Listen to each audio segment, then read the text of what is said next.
सावधान, मां लक्ष्मी ने स्वयं कहा है, अगर घर की ये 5 चीज किसी को दे दी जाए तो धन संपत्ति ही नहीं, सुख शांति भी सदा के लिए छिन जाएगी। क्या आप जानते हैं, आपके घर की 5 साधारण चीजें ही आपकी किस्मत तय करती हैं। मां लक्ष्मी ने चेतावनी दी है, गलती से भी इन्हें दान कर दिया तो घर में आ जाएगी भयंकर गरीबी। बहुत समय पहले प्राचीन भारत के एक छोटे से नगर विशालपुर में एक साधु का आश्रम था। वहां दूर दूर से लोग आकर आध्यात्मिक शिक्षा प्राप्त करते थे। नगरवासी साधु को आचार्य देव कहते थे, क्योंकि वे केवल भिक्षा लेकर जीवन व्यतीत नहीं करते थे, बल्कि लोगों को सही जीवन जीने की राह भी दिखाते थे। विशालपुर नगर समृद्ध था, लोगों के घर धन धान्य गहनों और रत्नों से भरे रहते थे। नगरवासी मानते थे कि ये सब माता लक्ष्मी की कृपा से ही है। नगर के बीचों बीच माता लक्ष्मी का एक भव्य मंदिर था। रोज शाम को वहां दीपक जलाए जाते, घंटियों की ध्वनि गूंजती और पूरा वातावरण श्री ह्रीं श्री महालक्ष्मी नमः के मंत्रों से पवित्र हो जाता। लेकिन एक परिवार ऐसा भी था जो नगर में सबसे समृद्ध होने के बावजूद धीरे धीरे कंगाल होने की ओर बढ़ रहा था। यह परिवार था वसुदेव जी का। वसुदेव जी नगर के सबसे बड़े व्यापारी थे। उनके पास सोने चांदी के ढेर थे, नौकर चाकर थे और अनाज के कोठार भरे रहते थे। फिर भी कुछ वर्षों के भीतर उनका घर वीरान होने लगा। धन की जगह कर्ज बढ़ने लगा, नौकर छोड़कर जाने लगे और घर में अशांति फैल गई। लोग हैरान थे कि ऐसा क्यों हो रहा है, आखिर माता लक्ष्मी की कृपा एक समृद्ध घर से क्यों उठ गई। वसुदेव जी भी परेशान थे। एक रात वे चिंतित होकर सो रहे थे, तभी उन्हें एक स्वप्न आया। स्वप्न में माता लक्ष्मी प्रकट हुई। उनके मुखमंडल से दिव्य आभा निकल रही थी। 4 हाथों में कमल, शंख, गदा और सोने के सिक्कों की वर्षा करने वाला पात्र था।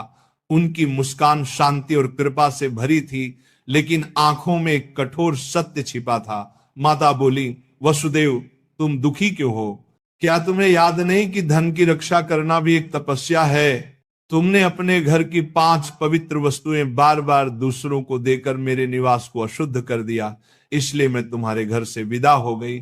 वसुदेव ने हाथ जोड़कर कहा, मां मुझे क्षमा करें, कृपया मुझे बताइए कि वे 5 वस्तुएं कौन सी हैं जिन्हें देने से घर में गरीबी आती है। माता ने कहा, यह रहस्य मैं बताऊंगी, परंतु ध्यान रहे ये केवल तुम्हारे लिए नहीं बल्कि पूरे नगर और संसार के लिए शिक्षा है। 5 वस्तुएं कभी भूलकर भी घर से बाहर नहीं देनी चाहिए, क्योंकि ये वस्तुएं मेरे निवास की जड़ें हैं। इन्हें खोने से घर निर्धन और अपवित्र हो जाता है। इतना कहकर माता अदृश्य हो गईं। वसुदेव घबरा कर उठ गए। उनका शरीर पसीने से तरबतर था। अगले दिन वे भागते हुए आचार्य देव के आश्रम पहुंचे और सारी घटना सुनाई। आचार्य देव ने शांत होकर कहा, वसुदेव ये कोई साधारण सपना नहीं है, ये स्वयं लक्ष्मी का आदेश है। अब तुम्हें धैर्य रखना होगा। माता लक्ष्मी ने जो 5 रहस्य बताए हैं, उन्हें समझने के लिए तुम्हें एक आध्यात्मिक यात्रा करनी होगी, तभी तुम्हें सच्चा उत्तर मिलेगा। और इस प्रकार यात्रा शुरू हुई।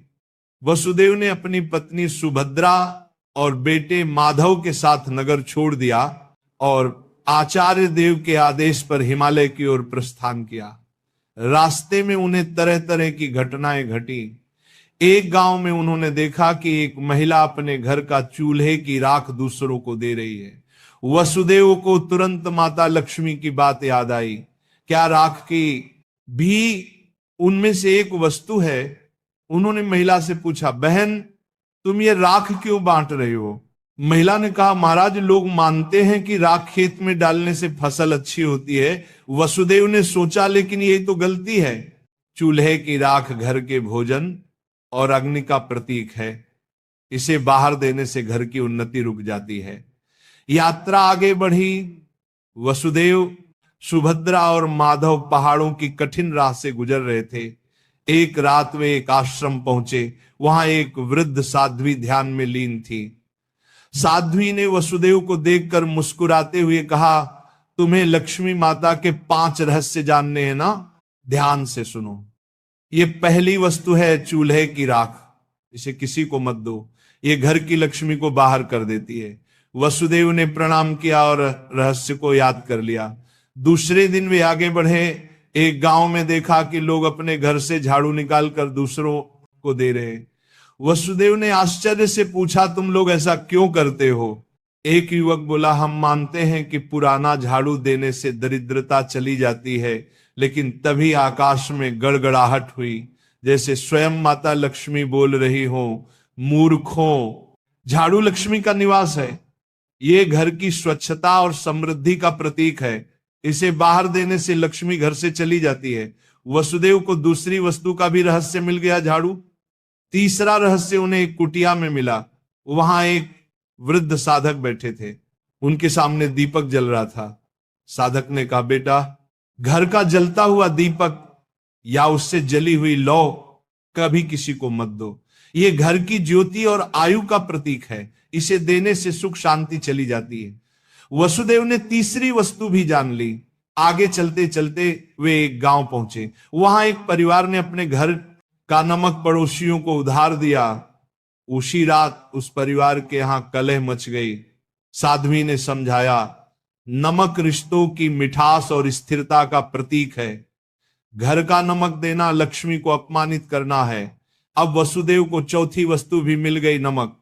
अंततः हिमालय के पास एक गुफा में तप करते एक योगी ने अंतिम रहस्य बताया। योगी बोले, वसुदेव, 5वीं वस्तु है कपड़े का कोना या पल्लू। महिलाएं अक्सर पुराने कपड़े का पल्लू काट कर दे देती हैं, लेकिन यही स्त्री की लक्ष्मी और घर की मर्यादा का प्रतीक है। इसे देना घर के भाग्य को काटना है। अब 5 वस्तुएं स्पष्ट थी। पहला, चूल्हे की राख।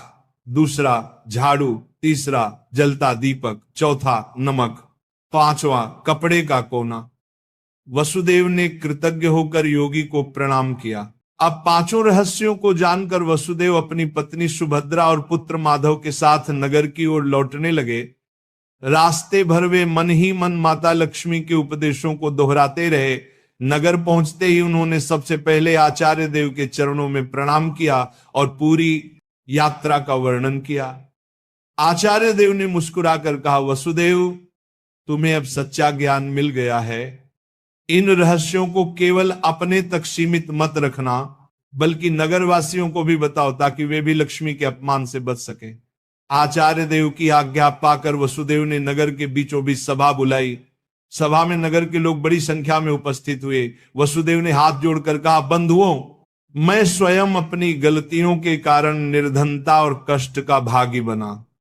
माता लक्ष्मी ने मुझे स्वप्न में दर्शन दिए और बताया कि 5 वस्तुएं कभी घर से बाहर नहीं देनी चाहिए। इतना कहकर उन्होंने क्रम से सब समझाया। पहली वस्तु है चूल्हे की राख, दूसरी झाड़ू, तीसरी जलता दीपक, चौथी नमक और 5वीं कपड़े का कोना। लोगों ने आश्चर्य और श्रद्धा से यह बातें सुनी। तभी आकाश में एक दिव्य प्रकाश फैला और माता लक्ष्मी स्वयं प्रकट हुई। उनके प्रकट होते ही वातावरण में सुगंध फैल गई। मंदिरों की घंटियां अपने आप बज उठी और लोग भाव विभोर होकर उनके चरणों में झुक गए। माता बोली, वसुदेव ने जो कहा वह सत्य है। तुम सब जान लो कि ये 5 वस्तुएं मेरे निवास की जड़ हैं। जो इन्हें बाहर देता है वह अपने ही घर से मुझे विदा करता है।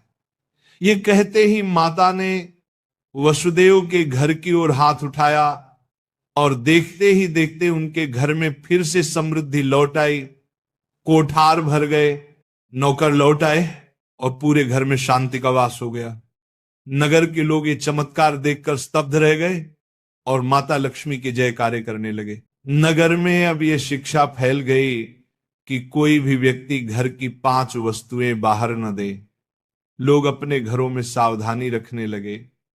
पहले जो लोग अंधविश्वास में पड़कर झाड़ू, राख, नमक या दीपक दूसरों को दे देते थे, उन्होंने ये सब बंद कर दिया।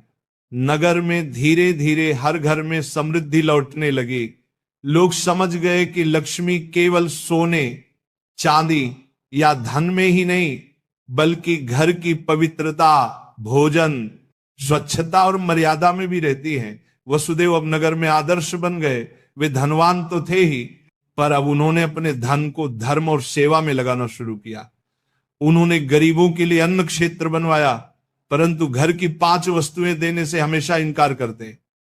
जो भी उनसे ये चीजें मांगता वह विनम्रता से कह देते, भाई ये माता लक्ष्मी की मर्यादा है, इन्हें देने से मेरे ही नहीं तुम्हारे घर की भी समृद्धि घट जाएगी। लोगों ने भी इस शिक्षा को हृदय से स्वीकार कर लिया।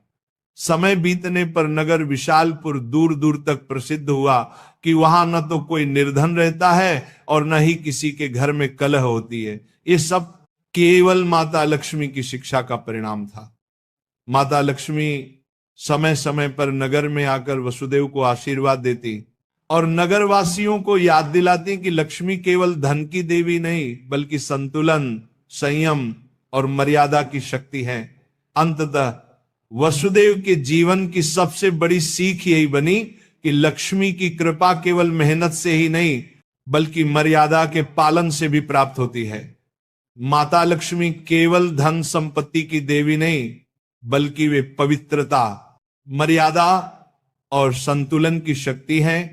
घर की समृद्धि बनाए रखने के लिए मेहनत और सदाचार के साथ साथ मर्यादा का पालन भी आवश्यक है। चूल्हे की राख, झाड़ू, जलता दीपक, नमक और कपड़े का कोना, ये 5 चीजें लक्ष्मी का निवास मानी जाती हैं। इन्हें घर से बाहर देने का अर्थ है लक्ष्मी को स्वयं विदा करना।